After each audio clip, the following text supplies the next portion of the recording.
안녕하십니까. 연기금 출신 유튜버 밸류마인입니다. 오늘의 시황을 말씀드리고 종목 분석 시간을 가져보겠습니다. 우선 시황입니다. 제넷 옐렌 미국 재무장관이 27일 미 하원 세출위원회에 출석해 인플레이션이 몇 달간 지속되고 올해 말까지 높은 인플레이션을 보게 될 것이라고 말했다고 하죠. 옐렌 장관이 인플레이션 지속 시기를 연말로 언급한 것은 이번이 처음이어서 우려가 생깁니다. 또한 이번 물가 상승세는 기저효과로 인한 것이고 9월 전후 안정될 것이라는 전망에 배치되는 의견이어서 주목해 볼 필요가 있어 보입니다. 옐런 장관의 이 같은 발언을 두고 시장에서는 예상보다 테이퍼링 일정이 앞당겨질 수 있음을 시사한 것이라고 보고 있죠. 미국의 개인 소비 지출 가격 지수가 전년 동기 대비 꾸준히 오르는 상황을 표와 같이 보실 수가 있겠습니다. 시장에서는 더 이상 인플레이션 상승이 일시적, transitory라는 말을 더 이상 믿지 않는 분위기죠. 미국 경기가 전반적으로 좋아지고 있는 초입부 상황에서 각종 물가가 급등하고 있는 것은 우려할 부분이 있다고 생각합니다. 특히 주택가격이 이상과열 양상을 보이는 등 초저금리의 부작용들이 나타나고 있는 것으로 보입니다. 이에 따라 연준의 테이퍼링이 예상보다 이른 연말, 내년 초에 시작될 것이라는 전망도 나오고 있습니다. 또한 시중자금이 마땅한 투자처를 찾지 못해 연준에 되돌아가고 있다는 점도 연준의 테이퍼링을 앞당기는 압력이 될 수 있다고 보고 있습니다. 지나친 유동성 때문이죠.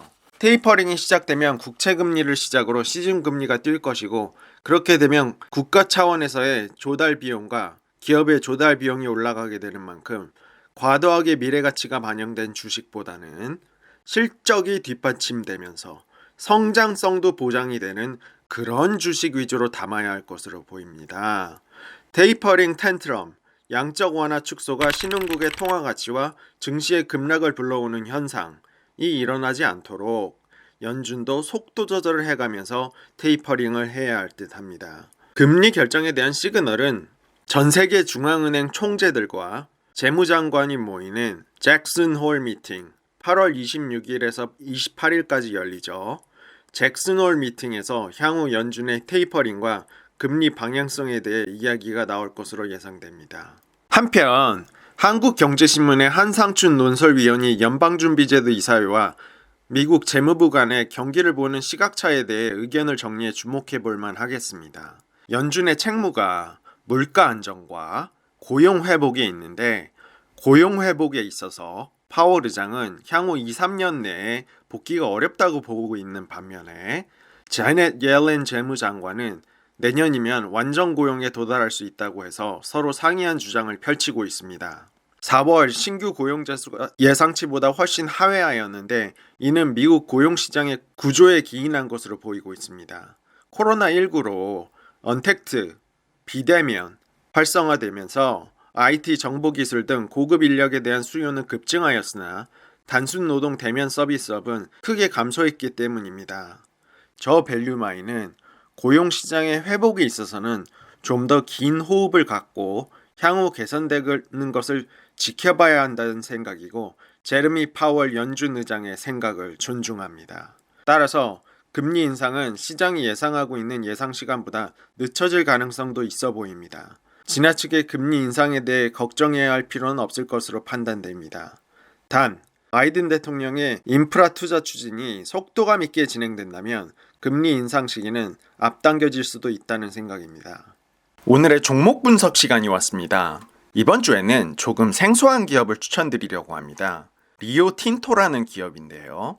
리오틴토는 몰라도 우리는 철광석은 압니다. 우리 생활에서 꼭 필요한 철, 첨단 사업의 쌀이 실리콘, 반도체라면 모든 산업의 씨앗은 바로 철입니다.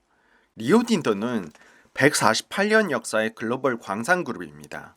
철광석, 석탄, 구리에서 세계 1, 2위권의 생산량을 기록하고 있습니다. 우라늄과 다이아몬드, 기타 산업 광물 시장에서도 점유율이 높습니다. 광업 전문 매체 마이닝닷컴에 따르면 리오틴토는 지난해 세계 광산기업 랭킹에서 호주 BHP 빌리턴에 이어 2위를 차지했습니다. 1등 기업을 좋아하는 저 밸류마인이 왜 BHP 빌리턴을 추천하지 않고 리오틴토를 추천했을까요? 그것은 BHP 빌리턴이 퍼가 30배인 반면 리오틴토는 파가 10배에 불과하기 때문입니다. 두 업체는 비슷한 사업을 영위하면서도 기술 격차가 크지 않습니다. BHP 빌리턴의 광물 채굴을 더 많이 하고 그로 인해 매출이 더 큰 것일 뿐입니다. 리오틴토는 2등 기업이고 작년 호주에서 철광석을 채굴하기 위해 원주민 동굴을 폭파한 사건으로 인한 경영진 사태 등의 이유로 주가가 상대적으로 저렴하다고 보면 됩니다. 리오틴토의 매출 구조를 보면 철광석의 비중이 약 63%입니다.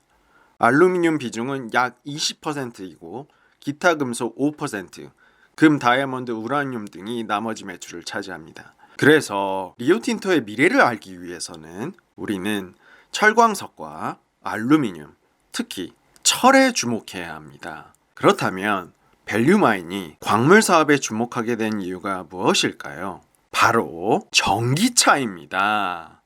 최근 테슬라 주가가 크게 조정을 받고 있는데요. 완성차 업체들이 속속들이 전기차 시장에 진출하였고 이로 인해 시장 점유율이 하락하였기 때문이죠. 이는 역설적으로 테슬라로 인해 기존 완성차 업체들이 위기의식을 느끼게 되었고 전기차 시대를 훨씬 빠르게 도래하게 된 동기를 제공한 것입니다. 이 전기차 차체와 배터리에는 철과 알루미늄이 많이 들어가게 되는데요. 이에 따라서 2030년까지 전기차로 인한 철광석 수요는 현재 13배로 추정된다고 합니다. 또한 최근 중국과 호주의 코로나로 인한 정치적 긴장으로 시작된 중국 철강 회사들의 철광석 사재기로 인해 철광석의 가격은 초호황이었던 2008년 금융위기 전 수준으로 사상 최고가를 경신하고 있죠. 최근 코로나가 진정됨에 따라 경기 회복이 예상되고 이로 인해 철광석의 가격은 당분간 우상향할 것으로 예상이 됩니다. 앞서 말씀드린 여러 이유들이 앞으로 철을 포함한 금속들의 가격 상승을 예견해주고 있는데요. 이는 리오틴토를 보유할 가장 핵심적인 근거입니다. 또한 리오틴토는 배당률이 5%에 달하는 대표적인 친주주 정책을 가진 회사입니다. 최근에 사상 최대인 90억 달러를 특별 배당한 것으로 이슈가 되었었죠. 이러한 주주 친화적인 배당 성향은 idle cash, 남아도는 현금을 안정적으로 장기적으로 보유할 분들에게는 좋은 주식이라고 판단이 됩니다. 이상입니다. 오늘도 유익한 시간이 되셨나요? 오늘은 여기서 줄이고요. 구독과 좋아요 눌러주시고요. 다음 주에 만나요.